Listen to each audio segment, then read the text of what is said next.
Hello, guys, and welcome to this episode of the Brawlcasters. I'm James. That's Alex, bringing our combined 50 years of martial arts experience to the internet to give you YouTube's funniest fight commentary. Alex, how are we feeling on this fine day? Feeling good because I'm wearing Brawlcasters merch, guys. There's Alex, there's James. Exactly. And we can be hanging out with you guys if you buy some merch at home. Exactly. See, he's got the Money Bear Parody line. I got the Built to Brawl line. We got both our lines represented in just one episode. Do you see that, folks? Do you see what we did there? Here's the best part. We didn't even plan this. I looked at my Money Bear shirt. I looked at my Brawlcast shirt, my Built to Brawl shirt. Grabbed the Built to Brawl shirt. He got his money. That's the sixth sense that we have between each other. I just did laundry. Yeah. It was right there. Yeah. See, it's funny. Over the weekend, I had one of my favorite events of the year. You and I have talked about it many times. Swing for the Stars. It's a charity event we do at Tiger Schulman's. It benefits neurodivergence charities. We've done various ones throughout the year. This year we benefited an organization called Popcorn for the People. They provide job training for neurodivergent teens and adults. They sell bags of popcorn, like flavored bags of popcorn. I'll tell you a great story about one of the kids in a second. But while I was there, after the show, so the whole concept is it's fight night. We match up special needs kids with one of the Team Tiger Showman's pros, and they have like a work fight. But obviously, the special needs kids come out on top. And it's awesome. We give them the full fighter experience. Their hands are taped. They walk out with an entrance. Pyrotechnics as they walk out. It's great. It's amazing. Me and one of my very good friends is on commentary. And I was talking to Tiger at the end of that. Tiger Shulman himself. There, he's a guy. Yeah. And he was like, he complimented me on like the post-fight interviews and everything like that. He goes, every year I watch this back, and every year I'm so impressed with how professional this commentary comes through. And I said, he's like, you obviously are a professional. He goes, but it just, you and Stein gel so well together. I was like, yeah, it's one of my best friends. And I'm like, the reason that me and Alex do such good commentary at Flex Fights is because one of my best friends. I talk to you every day. I talk to Mike Stein every day. It's why it works so well. I know where your sentences are going to end before you get there. Yeah, we get a really good flow going together. Yeah, and then we decided, you know what? Let's do what we do best and clown on people on the internet. Hence, Brawlcasters was born. And you know, we were clowning on quite a few people before the show even started. I know you got a big event coming up this weekend. Yeah, Chronic Combat coming up this weekend. By the time this is already out, it would have passed already, and it probably was a great show. It's going to be a quintet, which is one of the most exciting versions of jiu-jitsu, in my opinion. And the funny thing is, it can be very exciting, or it can be kind of boring, depending on how it goes, right? Because there is strategy involved. It's 5v5, but the winner stays on each match. So, like, if your number one's a dog, he can run through a team. And then he just has to stall out. You don't really have to beat certain people. You can just stall out to eliminate them, you know? Mm-hmm. But so it has potential for being really exciting. Yeah. Why don't you explain to people who don't know what a quintet is? Or how that works? Yeah. So quintet, so it's 5 versus 5, right? My number one versus your number one. If nobody wins a match, nobody subs each other, they're both eliminated, right? However, if my number one subs your number one, he goes against your number two, and so on and so forth, right? Now, it can wind up in a situation where my number 3 is against your number 5. Your number 5 has to take down all 3 of my guys to win, right? However, my guys don't really got to do much. They just got to draw it at that point. So that's where the strategy comes out. Now, it is a mixed weight team. So it's under 950 pounds. And the matches are, I believe, 6 minutes we're doing. All subs legal. The only thing that's not legal is scissors takedowns, spikes, and slams out of submissions. Which is intelligent, because we like people to have their spine intact. I had some people like, dude, no, everything should be legal. Money's on the line. And I was like, it's like, I think it's like a couple grand or something, or like a grand for the overall prize. I was like, guys, no. Yeah, you're competing for $200 a person, and you're willing to like, oh, but you know, if I throw up a triangle, a guy could Rampage Jackson pick me up and powerbomb me into the mat. That sounds great. You know, thank you for the logic there, because a lot of guys be like, it'll be fine, and I'm like, I don't know. And like, just because it could be fine doesn't mean it's going to be fine. Yeah, I also don't want to deal with that. Yeah, To be very honest, I don't want to have to deal with me being the guy that booked it, and then like, oh shit, yeah, now you're like fucking in a wheelchair, exactly. You're like, oh, I can't wiggle my left toes anymore. and you're like, hey, Alex, and I'm like, no, I didn't tell you to do that. And they're Yeah. like, what had happened, and I'm like, Now it's a headache that you have to deal with, which is a tremendous pain in the neck. Liability insurance is quite the bear, let me tell you. yeah, oh, we don't have insurance. Um, but and a guy that is gonna be you're gonna be on his podcast soon is competing on it. Yeah, we were talking Mr. about that Conti. earlier. By the time this is filmed, by the time this is dropped, rather, I'll have already filmed the episode, and it's on Millions, so I think it goes live instantly. Yeah. I'm pretty sure it streams live, and we're going to Mm-hmm. talk about Dylan Conti, who is a veteran of the Flex Cage and a bunch of grappling matches and stuff like that. Worked for Flex for a little while. Yeah.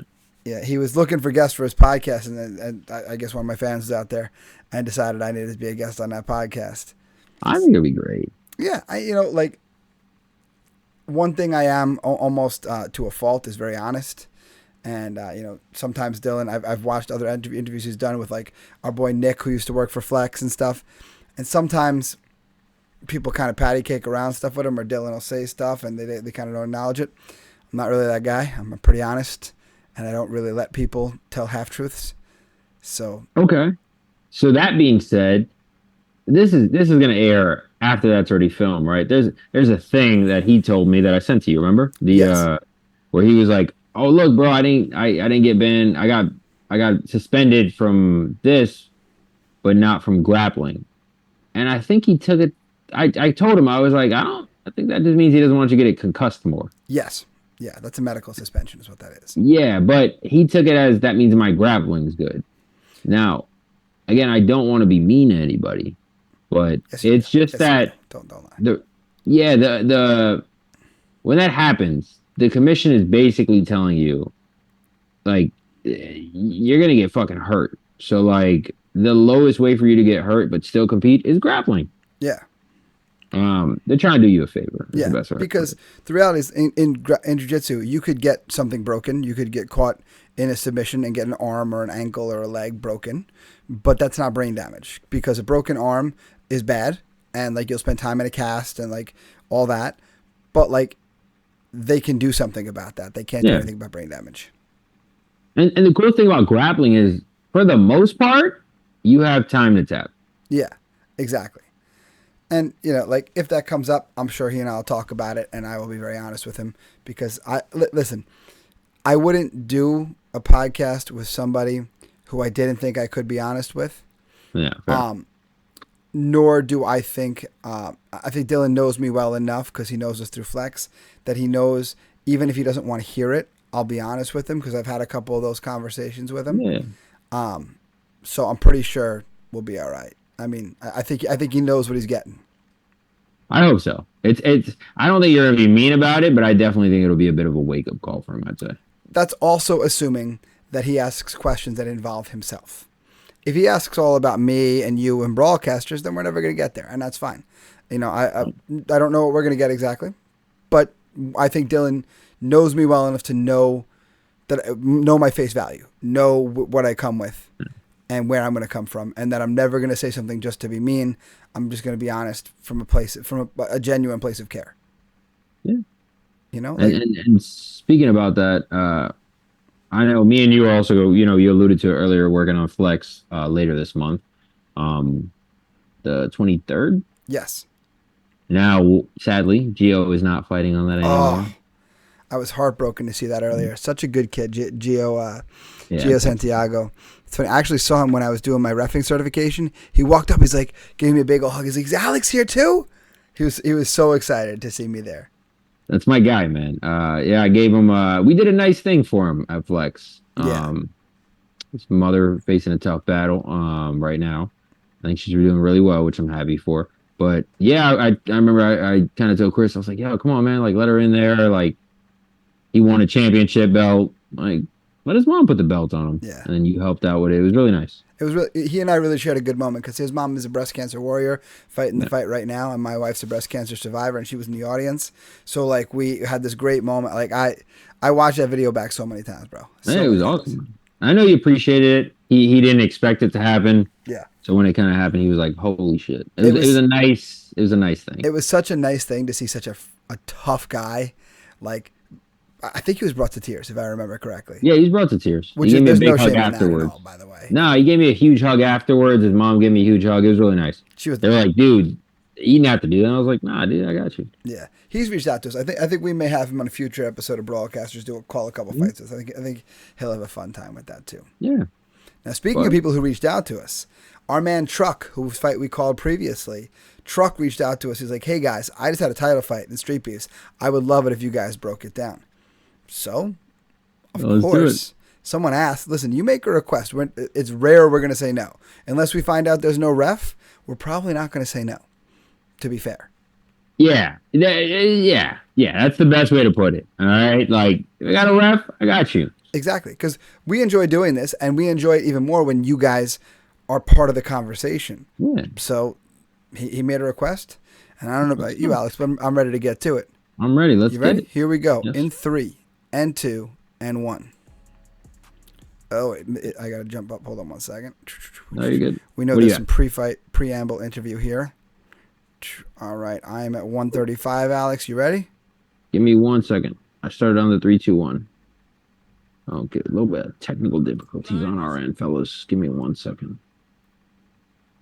Give me 1 second, sir. Yeah, we scoped out ahead of time the fact that there was a whole bunch of preamble that we didn't have to want to watch 90 seconds of pre-fight interview with you guys. You said 135? 135. You ready? All right. Yep. 1, 2, 3. Go. 175 dad bod. All right, here we go. Dad bod, 12-3 record. Looks to be in good shape. Yeah, and he has. I like that he has no merch, Dad bod. Yeah. I like that, Dad bod. Truck looking as every bit enormous as he normally does. I like our man fighting in a dry fit. That's a good look. Look at the tribal tattoo on Dad bod. Yeah, he definitely got that in the late 2000s. That's wow, bro. That's like screaming, chilling at the beach. Like, exactly. Holy shit.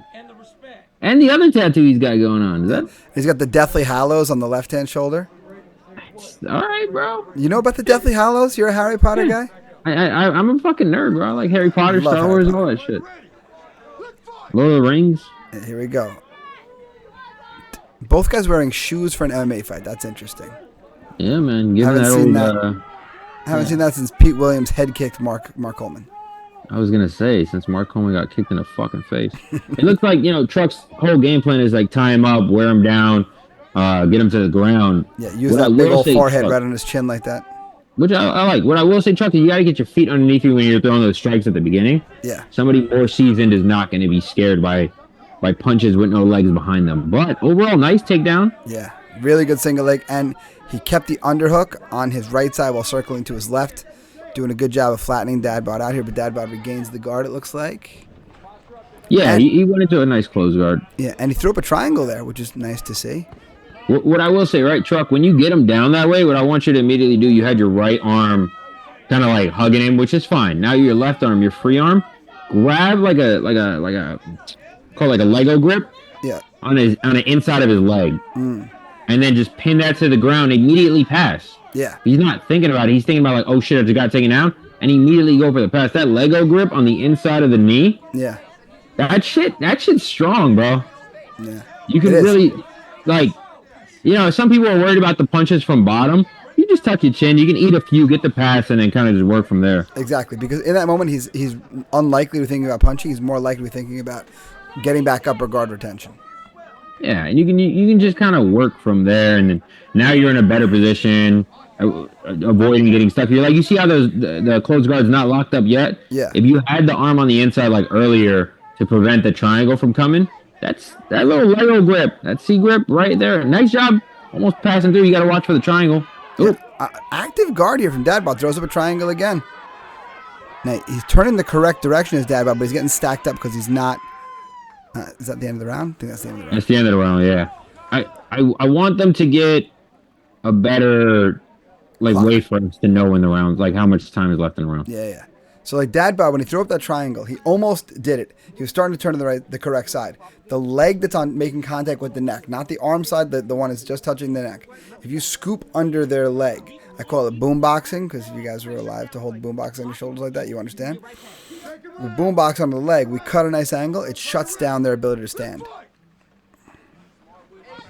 But Again, with the educated guards takedown. are bad out there. See, right there. Just that's not a real buggy. Don't worry about that. He's gonna fucking break his arm. Yeah, You're but fine. I do appreciate the fact that he threw out that butterfly sweep. He almost had that. If it wasn't for the fence being there, he would have had that. Yeah. The funny thing is he's trapping himself right now because he's Yeah. not getting deep enough on that buggy. Oh, good adjustment. Because now he's getting that hitchhiker going, but he's not. He's not Chuck is shrimped super enough. for If he was Chuck on for his that. He side didn't more, it'd be shrimp. better. Yeah. We talked about it, right? You got to shrimp, get on your side, and really get Armbar, that. look at this. That's a nice guard. Yeah, he does train. You can tell he trains. Yeah, and look, he's throwing back a triangle. And that's the thing. He doesn't have one attack from his back. He has options here. You can tell Dad Bod is spending time in the room. See, guys, these are the fights we like to call. Right there, that's where the boombox would have helped him, by the way. If he had boomboxed the leg right there, he wouldn't have gotten lifted. But these guys are both clearly in the room. This is a skilled fight. Is it the prettiest fight ever? No, of course not. But these guys are both at a level of amateur fighters, I would say. Yeah, I think so. And this is that. Remember we talk about like half guard not being the best, and then just here he's just getting fucking rained on. This is more like cage positioning is working against him too. His head trap like that. This sucks. Yeah, this sucks, man. He has an active guard. I think he wasn't able to break down the posture well enough. Exactly. Of Truck. Well, Truck's just very physically strong in his upper body. Plus, that big old head of his is hard to keep down low. Fuck. I hate that they allow elbows at this level. Yeah, why not? You know, let's just throw the kitchen sink at each other too. Nah, dude. Like, look at that. Look at that. That's. You, stop it, bro. Yeah, exactly. What is this ref watching? That's enough. That's plenty. Jesus fuck, bro. Good, great job, Truck. Nothing against you. You did exactly what you should have exactly. done. It's your job to do that. It's the ref's job to save the fighter in that moment, and he did not do his job. Yeah, and I'm gonna be very honest. The reason I don't like elbows in this rule set, actually we'll let him get his flowers, and I'll go over it in a second. Because look, great job, deserved it. He fought his fight. Hey, I told myself if I win this fight, I'm ready for amateurs. Any amateurs at 155, you better watch out because I'm coming for you. 155? TikTok, Truck, MMA It's a nice belt. I'll give him that. It's a nice belt. Yeah, but he's 155. He just said. He just said he's 155. How is that man 155? That's is he 5'4"? What the day before? Is he 5'4"? Because like he. No, he's fucking huge at 155. Yeah, bro. he's enormous, bro. Listen, all right. Back to my point. Elbows, right? The reason I don't like elbows at that rule set, and I think you'll agree with me, that's way too much of a risk of damage for, and I say this in the nicest way, too low of a level of competition. Yeah. Right? It's like, all right, we talked about this beforehand. At Chronic, I don't allow, no spikes are allowed, no scissor takedowns allowed, and no slams out of submission for the advanced message. If I don't usually book white belts, but if I did, it'd be no heel hooks, for example, right? Because it's just that level of damage is too much in terms of like your skill level. Now, again, there's not enough money for me to allow slams out of submissions. There's not enough money for me to allow scissors takedown. Even if there's money, I don't like scissors takedowns because of the uncontrolled weight and the easy damage to a knee. Yeah. Even a skilled guy could get hurt. Slams out of submissions, I don't love unless it's like MMA. And again, pro. Like, fuck that. But elbows, it's just one or two of these can fuck you up badly. Yeah. Like that's broken nose, broken orbital, cuts. Yeah, man. It gets really bad real quick. Getting a good cut that needs 5, 6, 8, 10 stitches at Streetbeefs, where you're not getting paid. It's not going on your record. So like if you're thinking, oh, I'm doing this because I want to have a career as a fighter. These fights are doing nothing for your career-wise. Sure, you're getting experience, but like you're not having an amateur record that a commission can look at and be like, yeah, this guy's ready to go pro. You can't be like, well, I had 5 sanctioned amateur fights, but I had 15 Streetbeefs fights. Those don't matter. Those don't matter to a commission, you know? Yeah. But nonetheless, back to your point. Now you get cut at Streetbeefs. We've already said there's probably not a doctor there. You're fighting in the dirt, quite literally. You mean to tell me that cut's going to be clean by the time you get to wherever you're going to go to get them to stitch that cut closed? It's just a lot of risk for not a lot of reward. And dad bod, great shape, good active guard. He trained. I like him. Do I think he's in the state where he should be getting elbowed in the fucking face? No. But like, he should take an amateur fight, I think. Yeah, I think he would good enough. I think he would benefit really well from like a novice rule set. Yeah. What's his name? Puzo. We call him sometimes at Flex. Yeah, Puzo? yeah. Patrick Puzo. Good guy. Really good guy. Great for amateur rule set is great for what he wants to do in life. Yeah. And I don't mean that to take anything away from him. I just think that if he goes into a pro rule set, he might take a lot more damage than he expects to in a respectful way. Yeah. But like, that's the reality. Listen, there are some guys who pro fighting isn't for them. Like, maybe not necessarily because they don't have the skills, but because that's just not their goals. Yeah, that's okay. Yeah, you don't have to be a pro fighter. That's fine. Plenty of guys will be happy taking 3, 4, 5 amateur fights in their life and be like, that's something cool that I did. Bucket list item. Yeah, there's a few guys that I've known that they're like, hey man, I just need like 1 or 2 to just know that I did it. I'm like, yeah man, that's not. They're like, is that shameful? I'm like, no, dude, that's not even disrespectful to the sport. If you train properly, fuck yeah, bro, go do it, go after it. Yeah, exactly. There's the key thing. If you train properly.